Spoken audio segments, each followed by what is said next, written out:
Setting for our story tonight is the very heart of warmth and welcome, the Hearthside Hearth.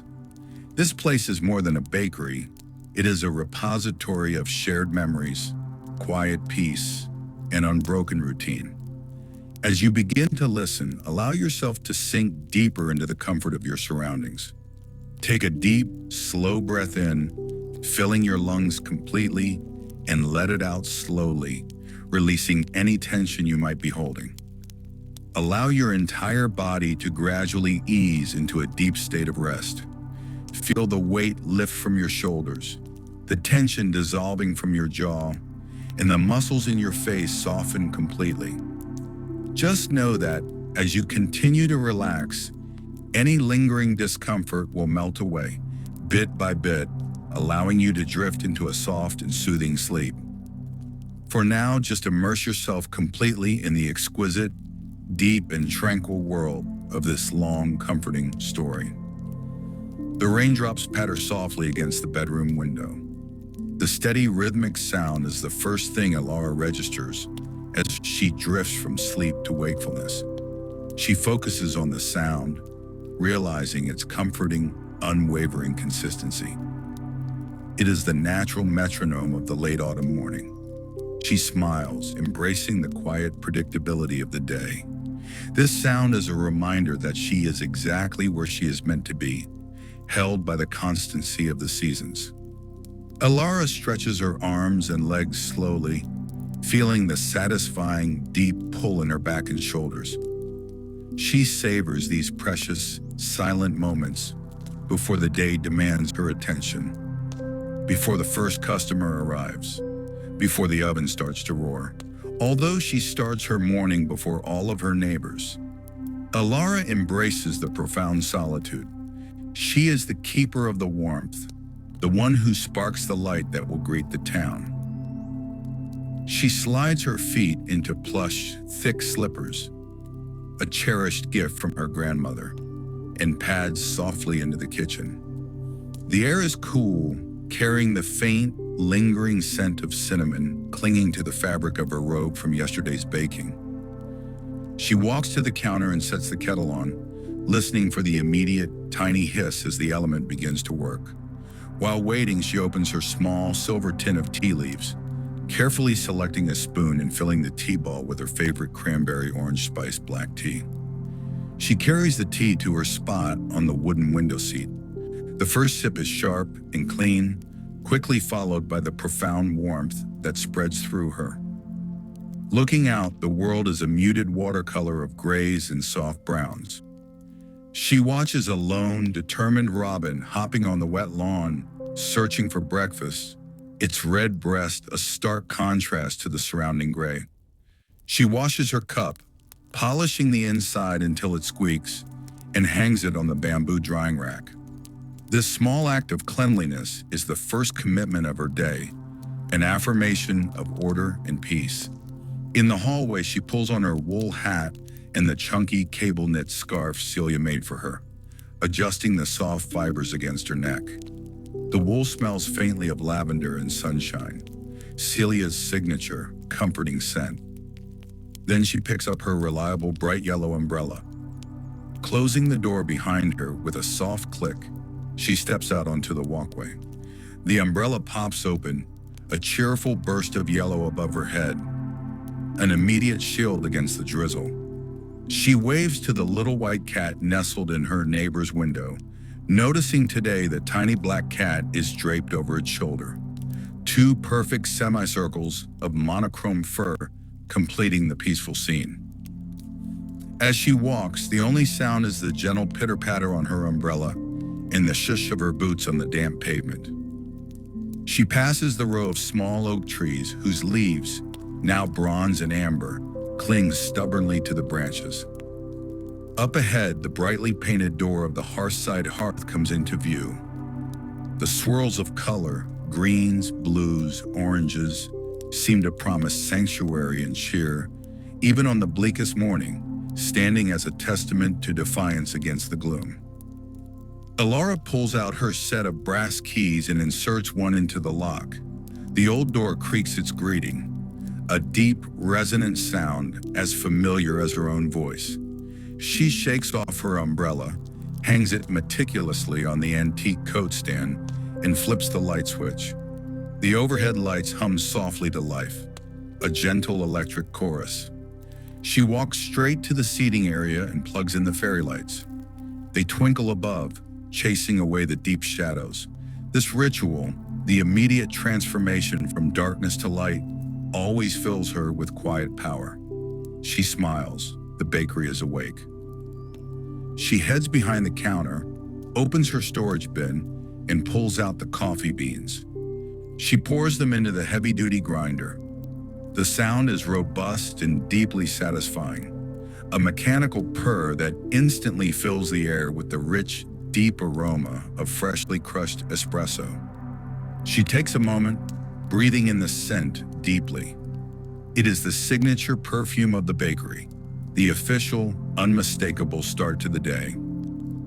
She starts her morning baking. Before touching any ingredient, she heads to the large porcelain sink where she meticulously washes her hands. This sink, she notes, was specially chosen by her grandmother, also named Agnes, not to be confused with the librarian. Elara had a small brass plaque installed above the sink when she took over, engraved with her grandmother's simple instruction: keep your hands clean and your heart pure. Backstory, integration, and legacy. Elara reflects on the immense journey that led her here. 15 years ago, she had been a driven architect in the city, designing glass towers and steel structures. But when her grandmother Agnes passed away suddenly, she left the bakery to Elara with one condition: that the spirit and name, the Hearthside Hearth, be maintained. Elara had initially resisted, attempting to balance modern city trends with the bakery's rustic charm. She introduced sleek espresso machines and minimalist pastries. However, the town resisted back.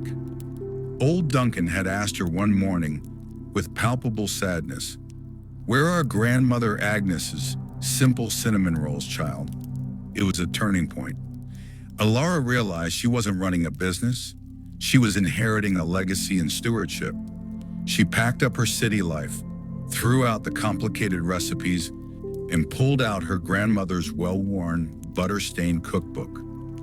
She understands now that the warmth of the hearth doesn't come from fancy techniques, but from familiar, comforting traditions. Today, she consults that very cookbook. She's craving the specific, humble comfort of baked apples. She selects the crispest apples, cores them, and combines the filling of oats, pecans, brown sugar, and a generous dash of true Ceylon cinnamon. As she works, she talks quietly to herself, reciting the steps her grandmother taught her, feeling the presence of family in the kitchen. She slides the heavy dishes into the oven, setting the large copper timer. Just then, the door creaks open. It's Duncan, her first customer. Duncan is a man of precise habit. He nods once, waits patiently for Elara to finish placing the first batch of muffins in the warming case before speaking. "Good morning, Elara," he says. "The bakery always smells like happiness and promise." She pours his coffee, always black, no sugar, and promises him a baked apple. Shortly after, Duncan settles into his routine of unfolding his newspaper and arranging his spectacles, a ritual that takes nearly 3 minutes. The door opens again. It's Agnes, the retired librarian. Agnes is a creature of quiet habit. She carries a worn leather-bound book and a canvas tote filled with her latest reading material. She heads straight for the quiet corner armchair nearest the bookshelf. Elara places her usual pot of mild Earl Grey on the small side table without a word, honoring the silence. Then in walks Celia. Elara hands her coffee over immediately. They chat about the persistent rain. Elara sighs, mentioning the unfortunate demise of her yellow umbrella. The frame twisted completely in a sudden, vicious gust. Celia soon leaves. When the copper timer rings, the warm air that rushes from the oven is thick with cinnamon and sugar. Elara pulls out the soft, gooey apples. The skin is wrinkled, the filling bubbling. She whips up fresh cream and drizzles a spoonful of her homemade caramel sauce over each one. As she is distributing the baked apples, Celia walks back in. She presents Elara with a package, a new umbrella, green with yellow polka dots and a duck head handle, a gift from all the regulars. Elara feels a profound rush of warmth. This small, colorful object symbolizes everything she loves about her community. They share a baked apple together, enjoying the communal peace of the morning, the weekly ritual of renewal and the traveler's spice. The next day, the rain has eased to a light drizzle. It is Elara's deep clean day, a ritual of stewardship. She starts by wiping down the tables, using a blend of citrus oil and beeswax to feed the wood. The worn surfaces gleam. She polishes the glass counter until it sparkles and rearranges the small chalkboard menu until the writing is precise and centered. She moves to the small library corner, Agnes's domain. She tidies the shelves, noticing which books are currently circulating. She carefully dusts the small, hand-painted children's rocking chair, a piece her father built for the bakery's opening, and ensures the little felt cushion is plumped. New routines and spaces. The pantry and the attic. After cleaning the front, Elara performs the pantry check routine. This space, which her grandmother called the winter slumber room, is cool, dry, and smells faintly of flour and dried herbs. Elara checks the stock rotation, the large jars of crystallized ginger, the stacked tins of molasses, and the deep freezer where she keeps her homemade fruit purees. She sweeps the rough concrete floor and makes a note to reorder the whole wheat flour. Next, she tackles the attic. This is not a storage space, it's a silent archive. It smells of old wood and dry paper. Here, in carefully labeled trunks, are her grandmother's recipe journals, old receipts from the 1950s, and antique cutters. Elara opens a large brass-bound ledger. She doesn't look at recipes, but at the notes, the meticulous records of the town's seasonal moods, the weather on opening day, and the prices of sugar through the decades. This routine grounds Elara in the continuous history she is a part of. As the shop smells of beeswax and fresh coffee, the door opens and the traveler, Mira, appears. "Excuse me," Mira asks, her voice low and calm. "I hope I'm not intruding. I'm searching for a very specific, difficult spice. Do you keep green cardamom pods? The kind that is still pale green, not bleached white?" Elara retrieves the spice. Mira explains she needs the spice for a traditional nomadic tea blend, one used to ward off the cold and exhaustion of long journeys. In exchange for the precious spice, Mira offers Elara a small, intricately carved wooden bird, symbolizing good luck for the home and safe travels. Elara places the tiny, smooth carving next to the cash register, a quiet reminder of the generosity of strangers and the connections that span vast distances. Community issues. The silence of the clock tower. A subtle but persistent issue has unsettled the town. The central brass clock tower, which has marked the hours for over a century, has fallen silent. Funds for its complex restoration have been exhausted. Elara discusses the matter with Duncan and Agnes. Agnes closes her book, her expression troubled. "That tower is the memory of our town," she says. "I grew up walking to school guided by its chime. Its silence feels like a piece of our history is being erased." Duncan adjusts his spectacles. "It's entirely a money issue. The municipal budget is stretched. It needs specialized repair." Elara slowly places her mixing spoon on the counter. "The bakery must do something," she muses. A clear plan crystallizes in her mind. Elara heads back to the attic, revisiting her grandmother's ledger. She finds the entry, the most popular item for the winter fund, spiced pumpkin pie. She announces the campaign immediately, the Chime Back Pie Week.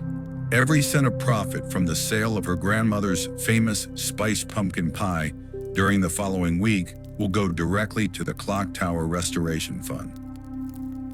Preparing the Autumn Classic, the deep dive into pumpkin pie. The next day, the bakery shifts into high-gear holiday preparation. Elara begins the dedicated ritual of the spiced pumpkin pie. She selects a hefty sugar pumpkin. She carves, scoops the seeds, setting them aside for toasting, and places the halves face down to roast. While the pumpkin softens, she builds the crust. She pulls out graham crackers, her Aunt Lucy's recipe, and crushes them with methodical precision until they are the texture of fine sand. She mixes the crumbs with melted butter and cinnamon, pressing the mixture firmly into a shallow pie dish, ensuring the edges are perfectly crimped. The oven beeps. She scrapes the soft, roasted pumpkin flesh into a large bowl and creates a silken puree. Then the blending begins. Farm fresh eggs, heavy cream, and a generous complex spice blend. Cinnamon, ginger, nutmeg, allspice, and a secret addition of orange flower water to brighten the flavor. The aroma instantly fills every corner of the bakery, transforming the space into a warm, sensory landscape of tradition. She carefully pours the silky filling into the pre-baked crust and slides the fragile pie into the oven to bake low and slow. The creation of the pie, she reflects, is an act of anchoring tradition against the modern tendency toward haste. The community event, cookie party preparations. Detailed, the momentum from the pie campaign carries straight into the annual cookie decorating party preparations. Elara works methodically, mixing large batches of dough for plain sugar cookies and stained glass cookies. She rolls the dough to a perfect, even thickness. She uses her extensive copper cutters, tiny mittens, snowmen, and elegant stars. For the stained glass cookies, she removes the centers. She sets up 3 large bags, placing colorful, crushed hard candies inside. The sound of the rolling pin crushing the candies is a satisfying snap, snap, snap, a festive rhythm. She sprinkles the crushed candy into the cutouts. She carefully transfers the cookies to the oven, knowing the candies will melt into bright, glossy windows. She lays out dozens of icing tubes, sprinkles in silver and gold, containers of colored sugar, and a large basket of marzipan fruit and crushed peppermint. Finally, she wheels out the imposing, tiered metal cookie tree, the silent promise of the joyful chaos to come. The guiding stars, the garden, and the profound first snowfall. The following morning, the sound of rain has completely vanished, replaced by a deep silence. Elara wakes to mist and heavy fog. She remembers the bulbs.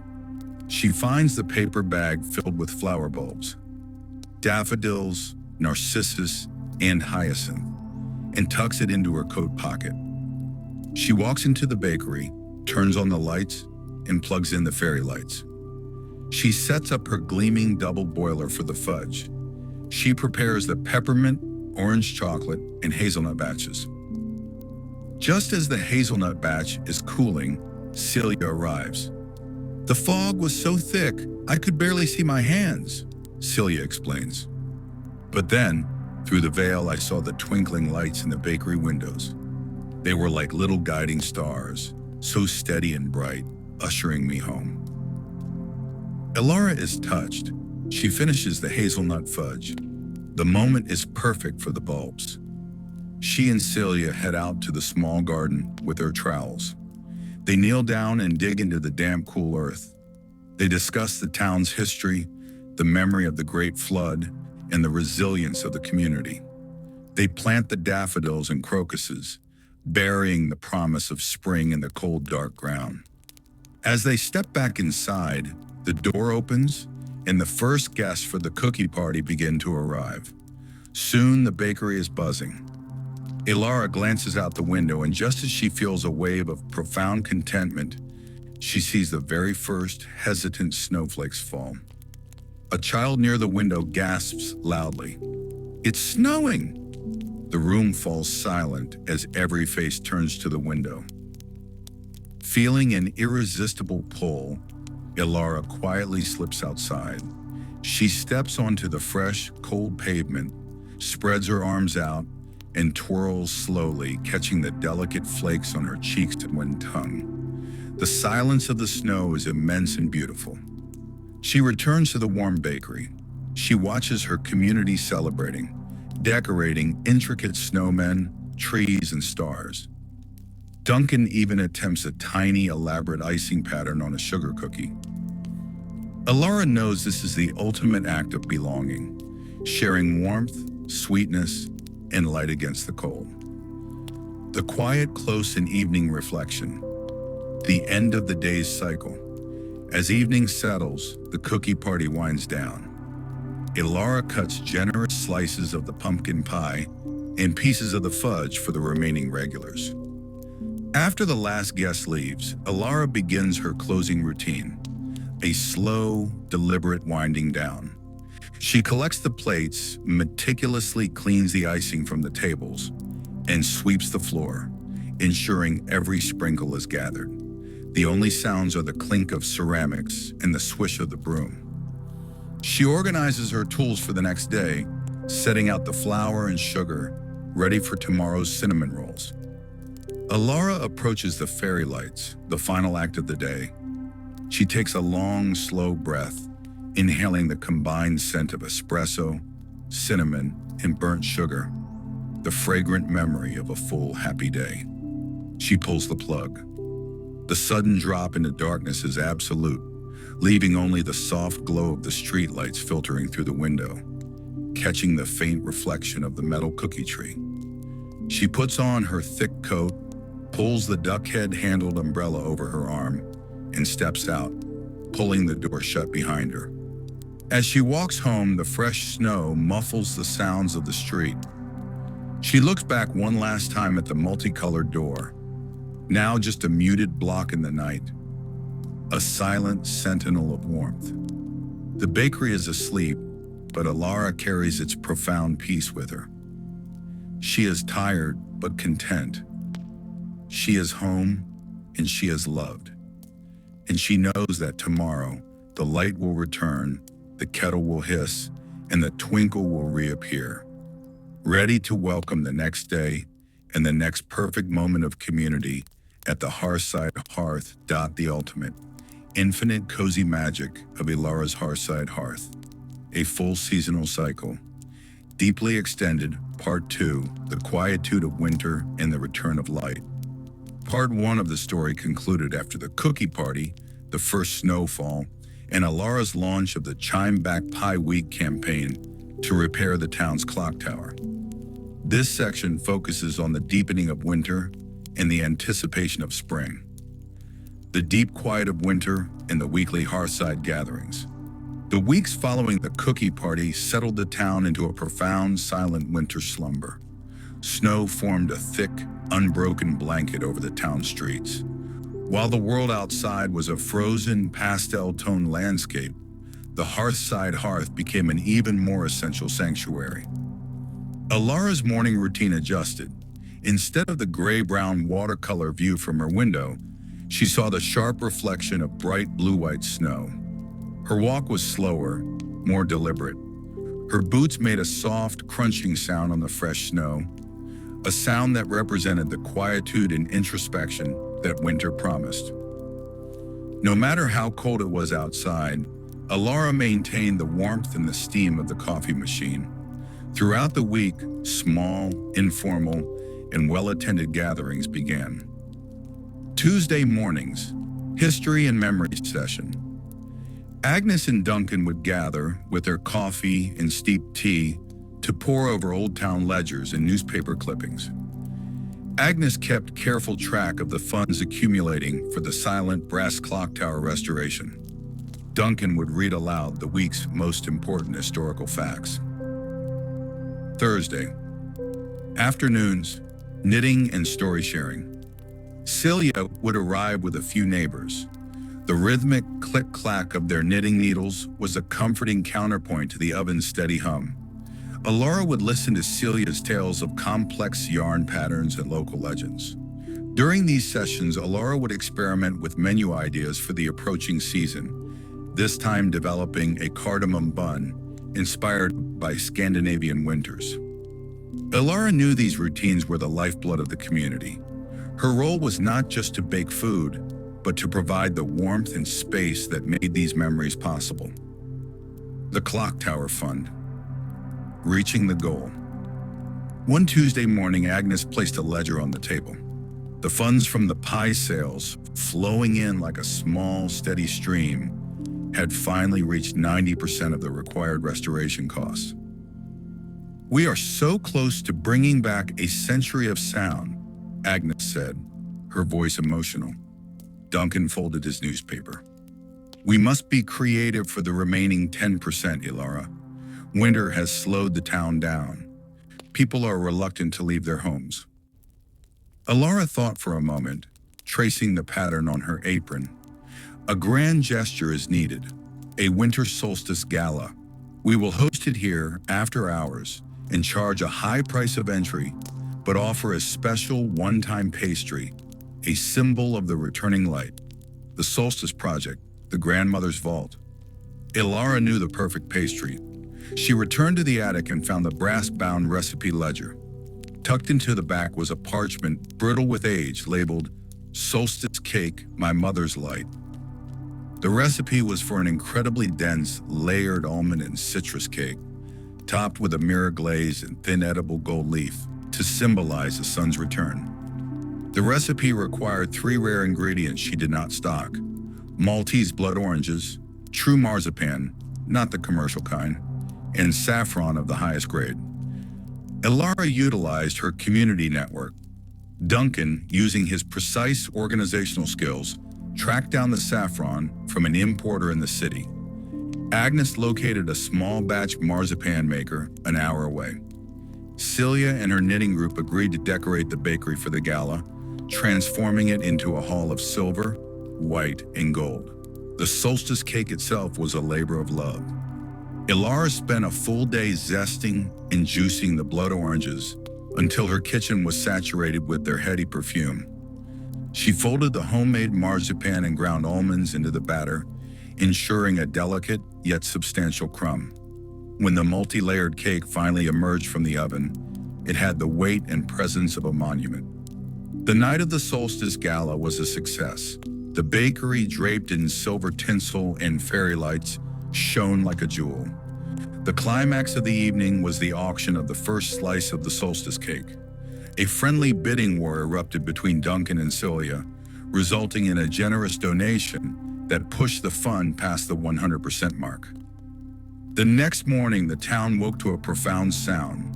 The brass clock tower chimed 7 times. Elara, sitting on her window seat with her tea, closed her eyes and smiled. The sound was deep, resonant, and perfectly on time. She had helped return the town's rhythm. The thaw and the promise of the garden. The deep winter held fast for a few more weeks, marked by the ongoing routines of coffee, knitting, and history sharing. But eventually, the snow began to soften. One Tuesday, Elara noticed a small patch of damp, dark earth in the garden she and Celia had tended. She went out and knelt down. The tiny green shoot of a crocus, a brave soldier of spring, had pushed through the cold soil. This tiny green point was the catalyst. It reminded her of the promise she had buried months ago. She began preparing the bakery for the transition. The heavy wool blankets were packed away, replaced by lighter linen throws. She cleaned the attic again, this time removing all the heavy holiday decor and making space for the air to flow. She revised her menu, introducing the light, airy cardamom buns she had perfected. The scent of cardamom replaced the deep, heavy scent of cinnamon and nutmeg, offering a promise of freshness. One morning, the door opened and in walked Mira the traveler, who had not been seen since autumn. "The air is changing," Mira observed, warming her hands by the still active hearth. "I felt the pull of the road again, but I stopped for your coffee." Elara served her. Mira noticed the tiny green crocus shoot. That is the great truth, Elara, Mira said with her calm voice. No matter how deep the cold, the light always returns. You bury that hope, and now it rises. Mira bought a fresh cardamom bun and left, promising to return when the air was warm enough for outdoor seating. The unveiling of spring and future. The days grew longer. The sound of the clock tower chiming was no longer a novelty, but a cherished part of the town's background hum.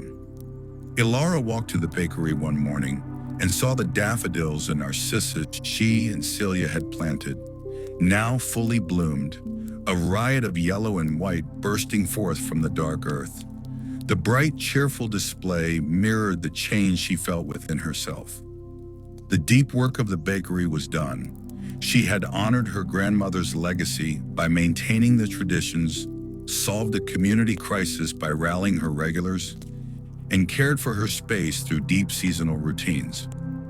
She sat down with her last cup of the morning.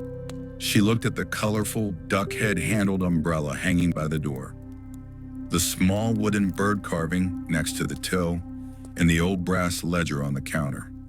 She smiled, a smile of deep contentment. The cyclical nature of the year, the preparation, the deep slumber, and the inevitable return of life was a reflection of the warmth and persistence of the Hearthside Hearth. Tomorrow, the sun would be warmer, the windows would be open, and the scent of citrus and fresh yeast would mingle with the scent of blooming flowers. And she would be there, ready to meet it. She pulled the plug on the fairy lights, not with a sense of ending, but of peaceful, temporary rest. The bakery was asleep, but Elara carried its profound peace with her. She was tired, but content. She was home and she was loved, and she knew that the light would return again and again, ready to welcome the next perfect moment of community at the Hearthside Hearth.